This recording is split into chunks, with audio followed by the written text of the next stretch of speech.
আলাইকুম। দেখেন সুন্দর একটা ব্লগে উপস্থিত হয়ে গেলাম। পল্লী বিদ্যুতের কর্মকর্তারা ঘুমিয়ে রয়েছে। দেখেন এখানে বিভিন্ন লতাপাতা মানে আগাছা গাছগুলো প্রায় এখানে ট্রান্সমিটার আছে। ট্রান্সমিটার পর্যন্ত উঠি মেন চলে যাচ্ছে, আর 2-3 ইঞ্চি বাকি আছে। 2-3 ইঞ্চি বাকি আছে। এখানে পজিটিভ যদি মিলে যায় যে কোনো দুর্ঘটনা করতে পারে। আমাদের ফেনী পরশুরামে পল্লী বিদ্যুৎ এখন ডাক বাংলা সবের যে সুবিধা আছে, এখানে বিভিন্ন লতা পাতা দিয়ে অলরেডি ট্রান্সমিটার ক্যামেরাটা ওইদিকে দেখো, ওইদিকে হ্যাঁ চলতেছে। ওইদিকে দেখো, ওই এখানে লতা পাতা যেগুলো আছে এগুলো মেইন চাল। এখানে প্রায় 1000 ভোল্টের বিদ্যুৎ চলাচল করতেছে। 1000 ভোল্টের বিদ্যুৎ চলাচল করতেছে। এটা অলরেডি আর 1 ইঞ্চি 2 ইঞ্চি আছে। যে কোনো মুহূর্তে এই লতা পাতাগুলো এগুলো পানির সাথে সংস্পর্শ যে কোনো মুহূর্তে দুর্ঘটনা করতে পারে। আর সবাইকে বলো জনস্বার্থে ভিডিওটা শেয়ার করে দিবেন। আর দেখেন এই দেখেন খুঁটিটা দেখাইতেছি।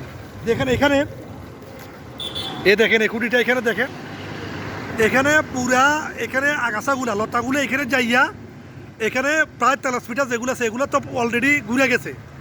আর মেইন তার যেটা ওসে যে তারগুলো আছে এগুলো হলো মেইন তার। এখানে প্রায় 1000 ভোল্টের বিদ্যুৎ চলাচল করে।